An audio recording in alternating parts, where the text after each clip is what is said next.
All right, number 1, number 2 on Heath review is find the distance. It's asking to find the distance. So we can enter this right into the calculator, but I'm going to do the write up on it first. It's going to be a big square root, something squared plus something squared. And the formula is going to be a minus and a minus. So I put a minus sign here and a minus sign here. And then what we plug into those spots is x1, y1, x2, y2. So if we look over here, I have an x value of 7 and an x value of -2. So I'm just going to type in like this, 7 and -2. I have a y value of 3 and a y value of -4. 3, -4. So we're going to let the calculator generate that answer for us by typing it in exactly like it looks.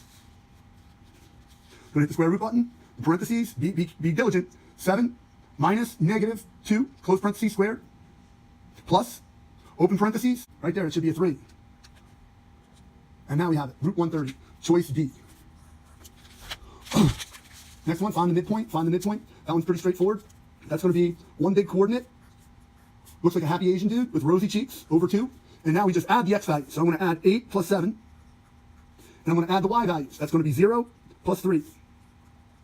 I'm going to add them up. That's going to give me 15 over 2 and 3 over 2. Pretty straightforward. Notice I didn't even bother using the calculator for that one.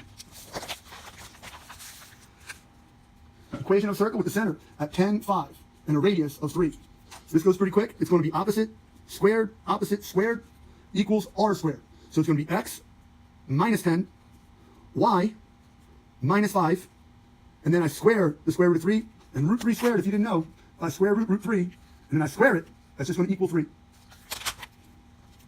that's going to give me choice. It's got to end in 3, so it's either going to be A or B, and notice you have to do the opposite, so it's going to be choice B. Now they give me the equation, and they want the actual circle.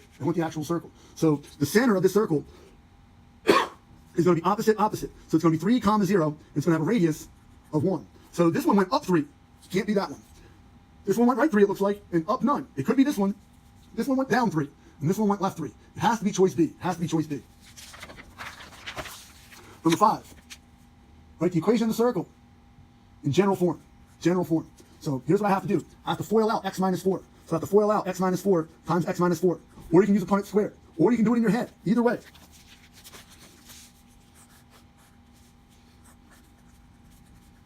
So give me x squared minus 4x plus 16. That's going to be -8x. So I'm going to get x squared minus 8x plus 16. I have to also FOIL out y plus 6. So that's going to give me y squared plus 12y plus 36. Now this is a little tricky. You see I have the 7 over there on the right. I have to bring that 7 over to the left. And I'm going to add these two columns up. When I add them up, that's going to give me x squared plus y squared minus 8x plus 12y, 16 plus 36 minus 7. 16 plus 36 minus 7 gives me 45. Plus 45 equals 0. Let's see which one. I have 2 plus 45 equals 0. It's got to be minus 8x plus 12y, minus 8x plus 12y. And that's going to be choice D.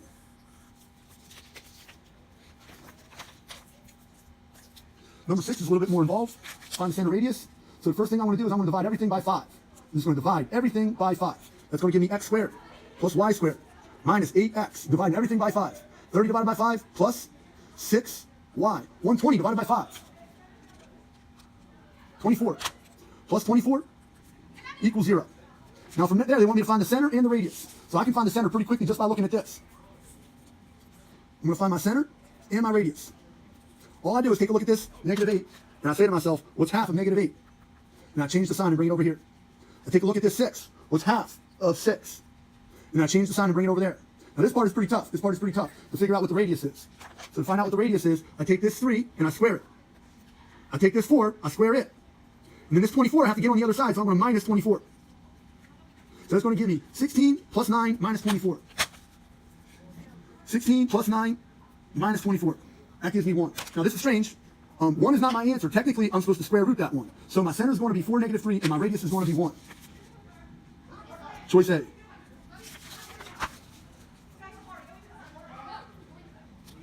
Does this pass the vertical line test? Yes, it is a function. Just ask if it's a function or not. Number 8.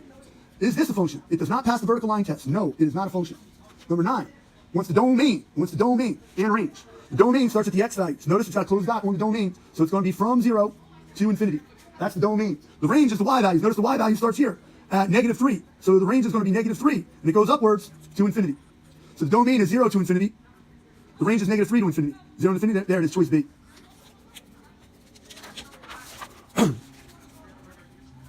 What I'm asked to do here is plug 1/3 into x. Plug 1/3 into x. Straight up calculator key in.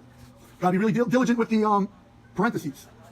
So I'm going to type in 4, open parentheses, fraction bar, 1 over 3, right arrow, close parentheses, squared, minus 6, open parentheses, fraction bar, 1 over 3, right arrow, close parentheses, plus 6.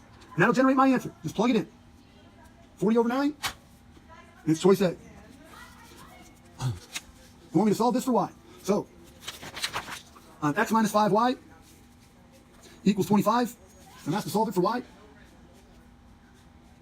I'm going to subtract x from both sides. That's going to give me negative 5y equals negative x plus 25. Then I'm going to divide each thing by 5, negative 5. Divide everything by negative 5. That's going to give me y equals positive 1/5 x minus 5. Sometimes they might leave it as x over 5. Let's see. 1/5 x minus 5. Choice C. They want to know where it's increasing, decreasing, and constant. First, they want to know where it's decreasing.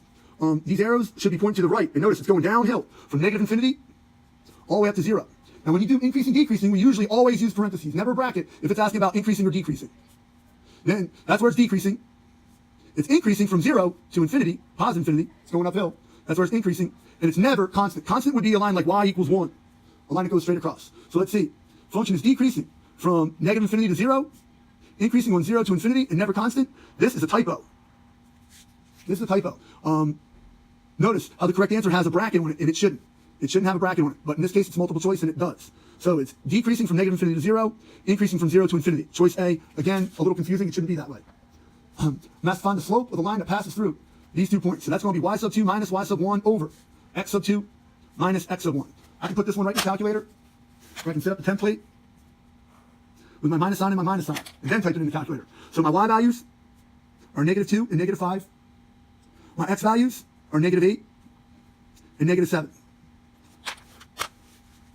We hit the fraction bar, and type it in just like it looks. Negative 2 minus negative 5 over negative 8 minus negative 7.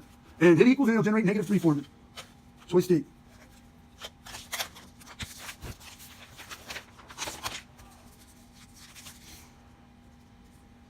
This is basic y equals mx plus b.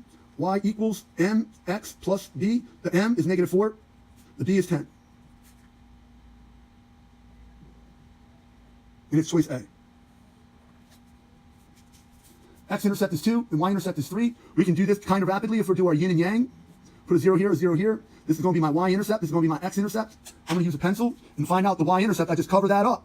And what's negative 6 divided by positive 2? That's negative 3. So notice it wants a y-intercept that is 3. So it can't be choice A. Let me try choice B. 6 divided by 2, that's 3. Y-intercept is 3. That looks good. Now I'm looking for an x-intercept of 2. I'm going to hide the y term. 6 divided by 3. See it? 6 divided by 3. 6 divided by 3 is going to give me 2.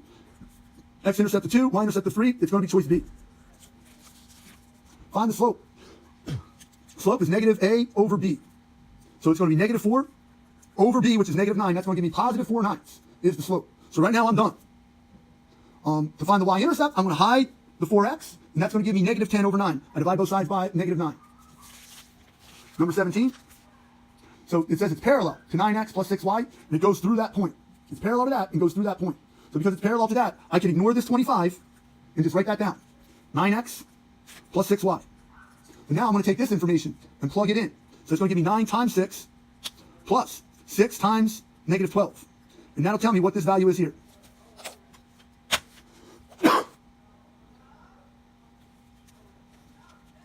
Nine times 6 plus 6 times negative 12. Negative 18 goes in my back box here.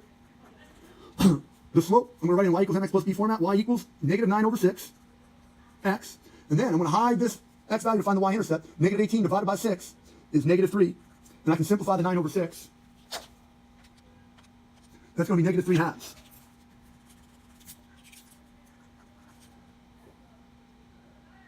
Choice A.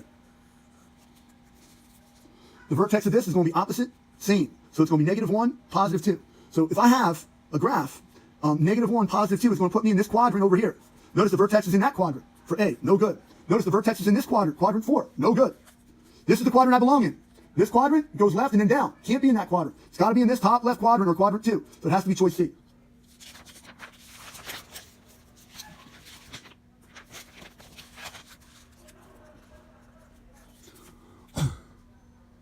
Number 19, they want me to do F minus G.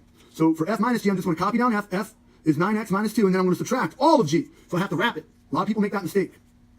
And now after I wrap it in parentheses, I have to distribute that negative. So it's going to give me 9x minus 2 minus 4x plus 7. 9x minus 4x is going to give me 5x. And then -2 plus 7 is going to give me plus 5. It's got to be choice B. This is a fog. This is a fog. It's fog of a letter. So that means I can't go quick with the number. I actually have to do stuff. So that means I take G and plug it in to F. So F is 6x plus 12, but I'm going to write it as 6 times something plus 12. And I'm supposed to plug G into that. And G just so happens to be 4x minus 1. Now that I have that plugged in, I do the arithmetic. So it's going to give me 24x minus 6 plus 12. My final answer is going to be 24x plus 6. Choice C.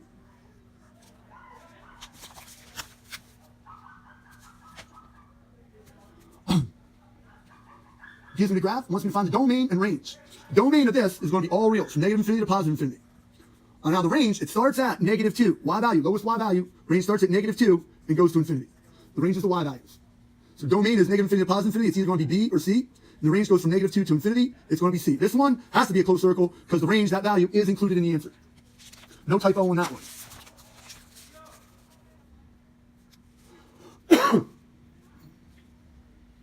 Opposite same, the vertex is going to be located at -1, 2. So again, that's going to be in quadrant 2, because I go left 1, up 2.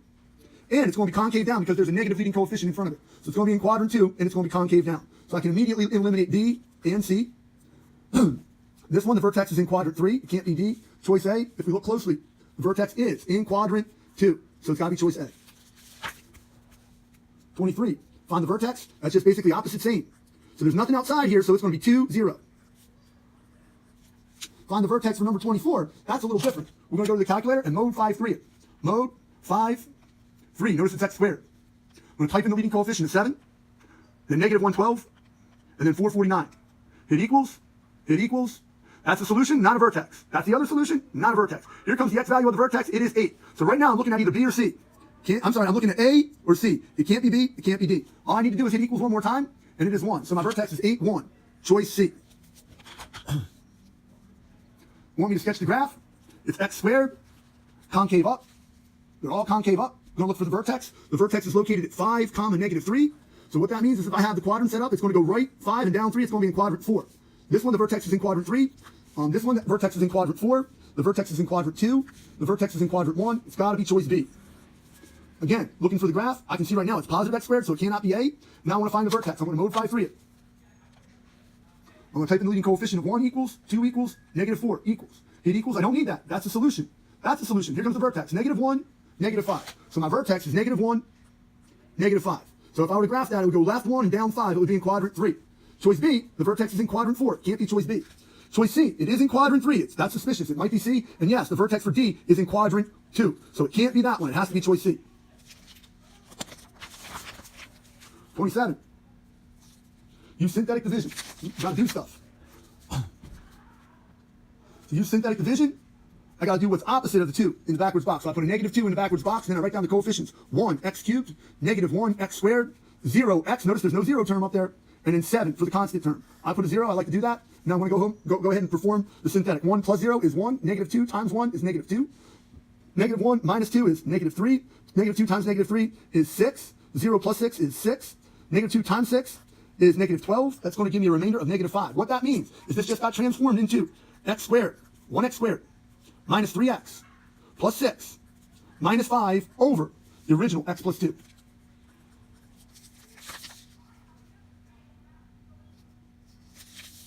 X squared minus 3x plus 6, x squared minus 3x plus 6, x squared minus 3x plus 6. Can't be D, can't be B. Notice this one has a 6 on top, and this one has a -5. So I have a negative there, they put a positive there, and then a negative up top. That's also allowed. That's the computer for you. So this one's going to be choice A.